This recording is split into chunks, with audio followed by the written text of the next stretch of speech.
The night her earring told me everything. Rain has a way of erasing a city and writing it again, cleaner and less forgiving. On the night this began, the storm pushed the harbor smell inland and the streets gleamed like unrolled film. I closed my bar early, 3 regulars, 1 broken neon B wobbling to a R, and a mop that squeaked like it wanted a raise, and cut down the alley toward the bus stop. The Mariner Hotel sat on the corner like a ship that had docked and changed its mind. Inside, the lobby bar was a spill of brass and velvet, the kind of place that promises warm light and remembers your last drink if you tip in real conversation. I went in for a dry coat and a wet whiskey. She was at the far end of the bar, peeling the label from a beer bottle with concentration sharp enough to count as a profession. Dark hair, rain-beaded lashes, a dress the color of midnight tea.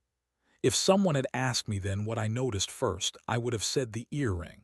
A silver leaf, small enough to hide in your palm, bright enough to signal a rescue ship. 1 leaf hung at her left ear. The right lobe was bare. "You're missing a branch," I said, and immediately regretted the line.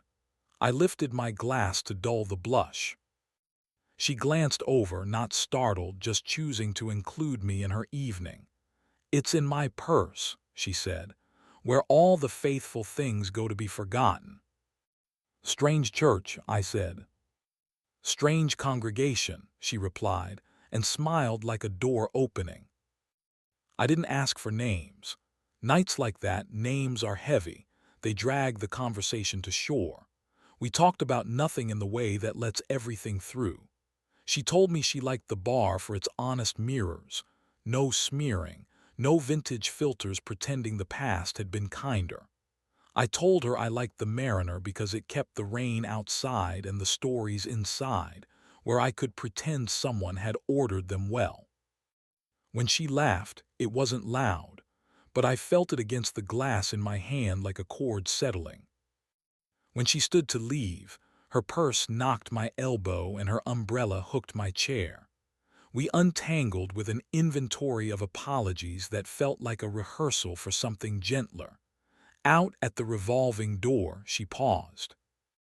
"Do you have a claim on this rain?" she asked.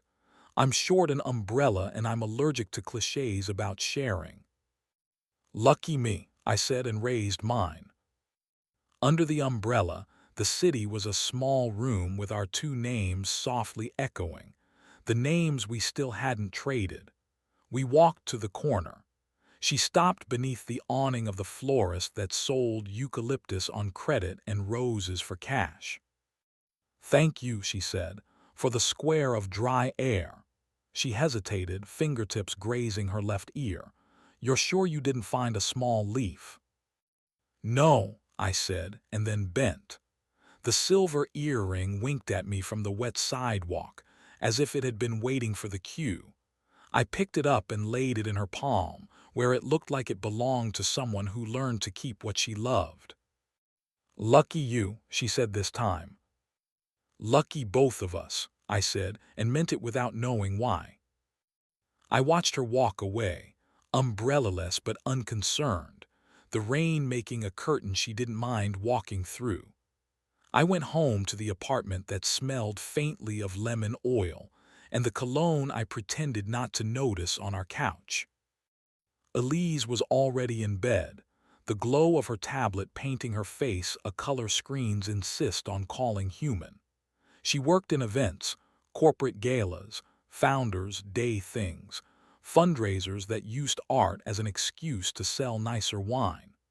Her nights had become a string of backstage doors with her name penciled there for access and not affection. "How was it?" I asked. "Wet," she said. "How's our island?" "Down to a 3-top, and a ghost in the bathroom, who apologizes every time the hand dryer starts." She smiled, absent. "We booked a speaker for Friday," she said. "That venture guy with the hair." "Which hair?" I said. "All of it," she said. "You'd hate him. Everyone loves him." She turned off the tablet and slid down. "Come here," she said, not unkindly, but like she was keeping a promise to a contract. I did. I kissed her slow, as if the right tempo might repair a melody. The kiss was warm and practiced.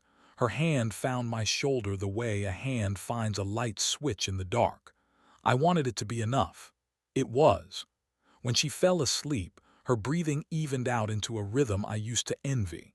I lay awake and counted the spaces the rain left between drops. In the morning, the car smelled like a perfume Elise didn't own. I know my wife's scents by season and argument. This was something with white flowers and a low note like a secret kept for the pleasure of keeping it. A silver shine caught the corner of my eye. Under the passenger seat, a twin to last night's lobby glimmer. A small leaf earring, damp with a ghost of rain. I sat there with the door open, the morning making a bright moat across my shoes, and felt the city move through me like a slow elevator. Rain, bar, umbrella, silver leaf. I put the earring in my pocket, closed the door, and practiced a sentence. "You had a friend with you last night." A reasonable sentence, even generous. I didn't say it. Instead, I opened the bar and polished glasses until they argued with me about the difference between clean and ready. After the lunch lull, I texted Elise, "Dinner at the Mariner, I'll pay if they overcharge." She replied with a confetti emoji and rain check. Literally, bored dinner. Confetti has a way of insulting a person in the kindest font. At 8, I found the courage to want information more than I wanted to be dignified. I went back to the hotel. The lobby buzzed with that particular electricity of people choosing to be seen. The bar was half full. My umbrella woman was not there. I took the stool at the end, the one with a view of the elevators. At 8:27, the elevator doors opened, and the venture guy with the hair walked out with the steady gait of a man whose time had been collateralized since adolescence. Next to him, Elise.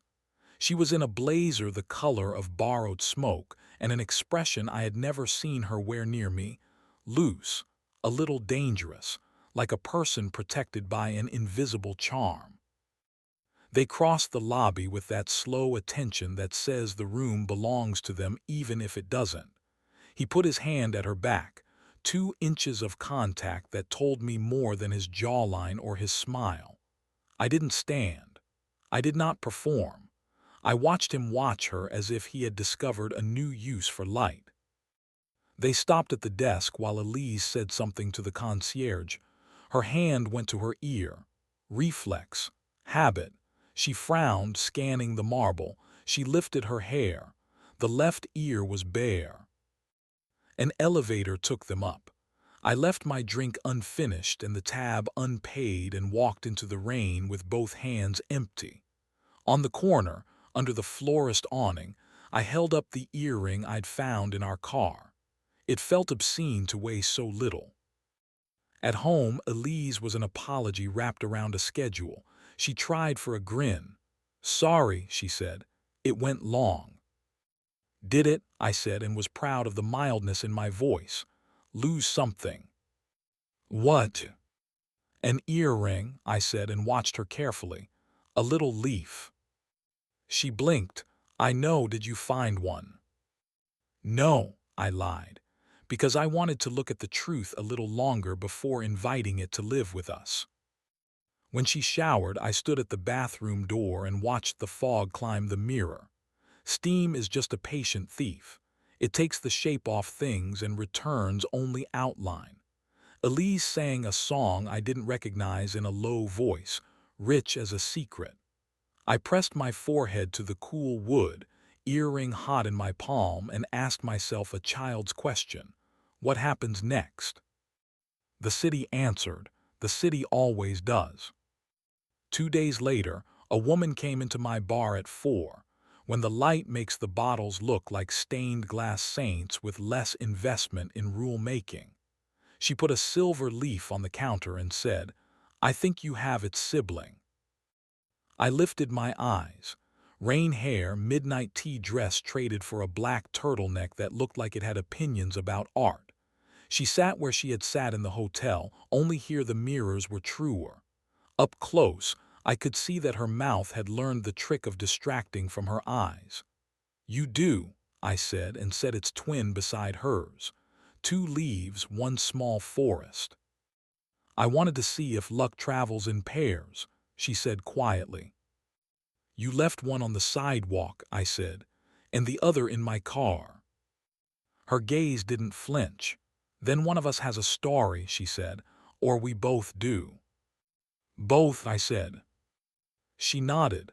"I'm Maya," she offered, as if the name might be used as collateral. "Evan," I said, "do you want something that doesn't lie?" "Tea," she said. "Black, no lemon. You look like someone who puts lemon in everything." "I only put it where it improves the situation," I said, and turned for the kettle.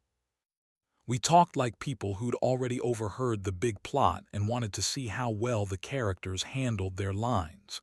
She was married, to the venture guy, of course. She said his name, Thomas, with a care that suggested ownership and an old tenderness that had learned new tasks. She had stopped wearing her ring the week before and felt bare without a promise that wasn't keeping its end. She had found the first earring missing at the Mariner and dismissed it as a loss to the god of small vanities. Then she'd seen the umbrella, the man, the way one leaf glinted in a puddle before his hand rescued it. "You," she said, and lifted her cup in a toast that wasn't quite. "And then I found the second one in the passenger side mat of our car. It was damp. That felt poetic and cruel." "You drive his car often?" I asked. "Only when I wanted to tell me the truth," she said. "It's a terrible friend. It tells everything."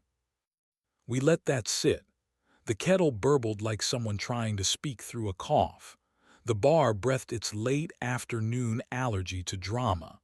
Outside, the rain had trained itself to a polite rhythm. "What do you want from this?" she asked finally. "From me, from all of it." "An honest map," I said. "I don't need a parade. I need to know where I'm standing."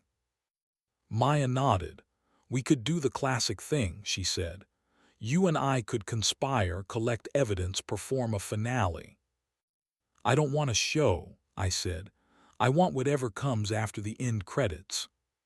She looked at the two leaves on the bar as if they were an equation. "Do you mind if I ask you something that will sound like I'm standing too close?" "Ask," I said, and meant it. "Did she stop seeing you when she started seeing him?" she said. "Or did she try to do both and call it ambition?" I thought of Elise kissing me like a rehearsal and singing in a language I didn't speak. "If I answer, I'll only be guessing," I said. "And I'm good at guessing, which is the danger." Maya smiled a little. "Then let's change categories. Did you stop seeing yourself when she stopped seeing you?" "Yes," I said, the word leaving my mouth without touching my teeth.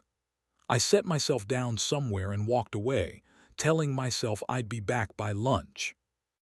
She reached across the polished wood and rested her fingers on the bar just shy of mine, close enough for the air to change shape.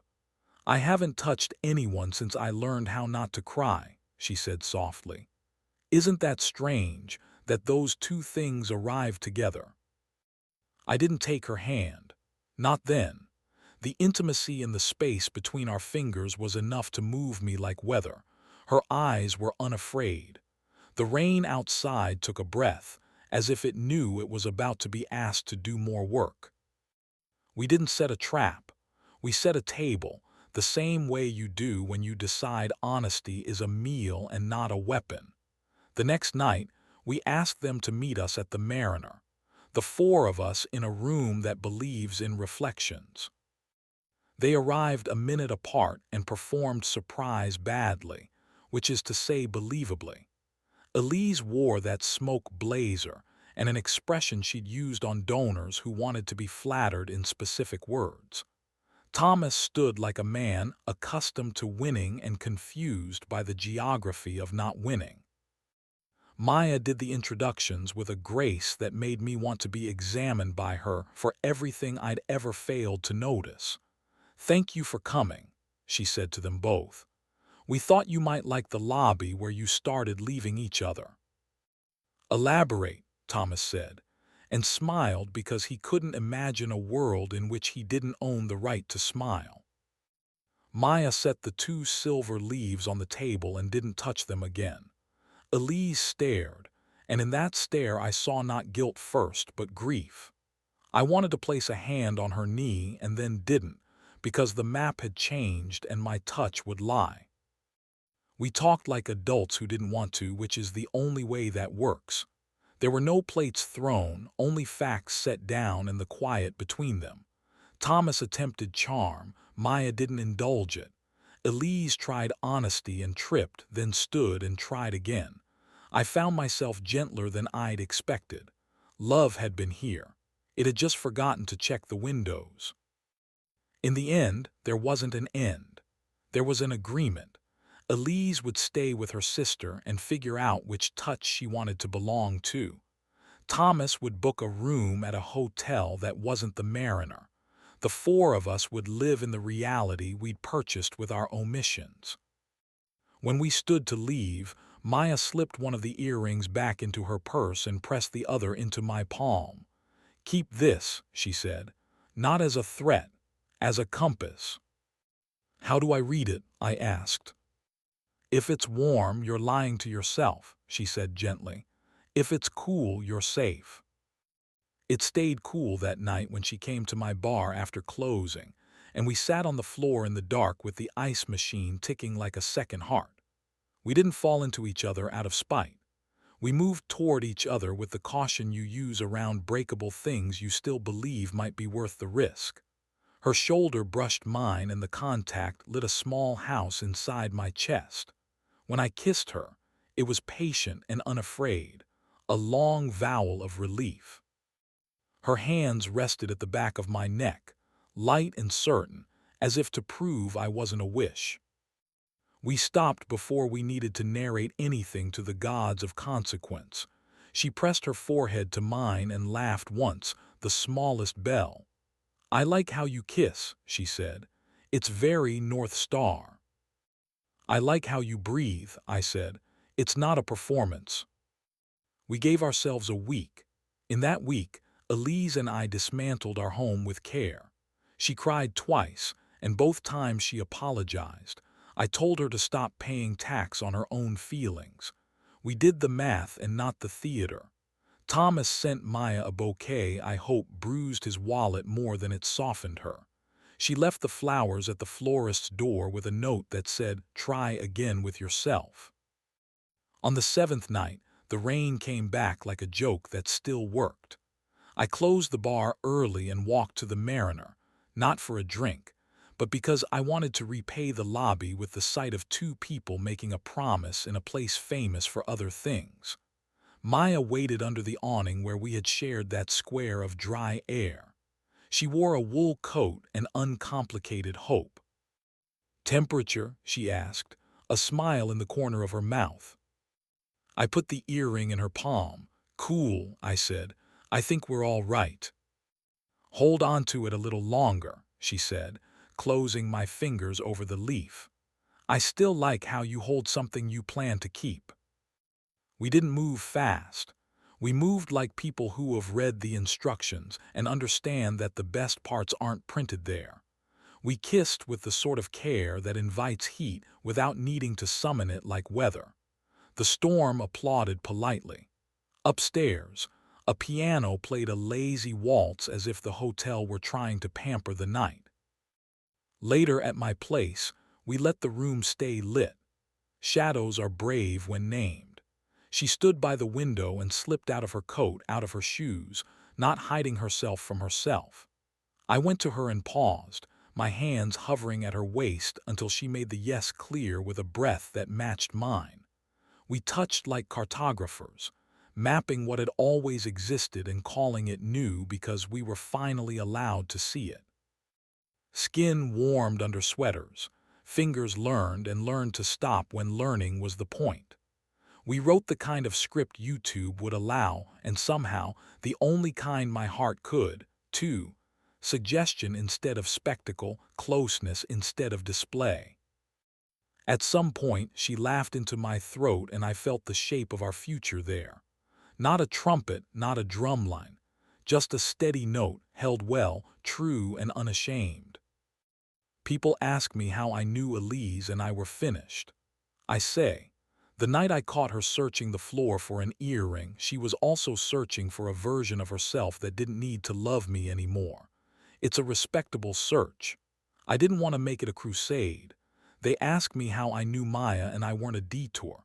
I say, when I touched her, I didn't reach for an alibi. I reached for a person who reached back.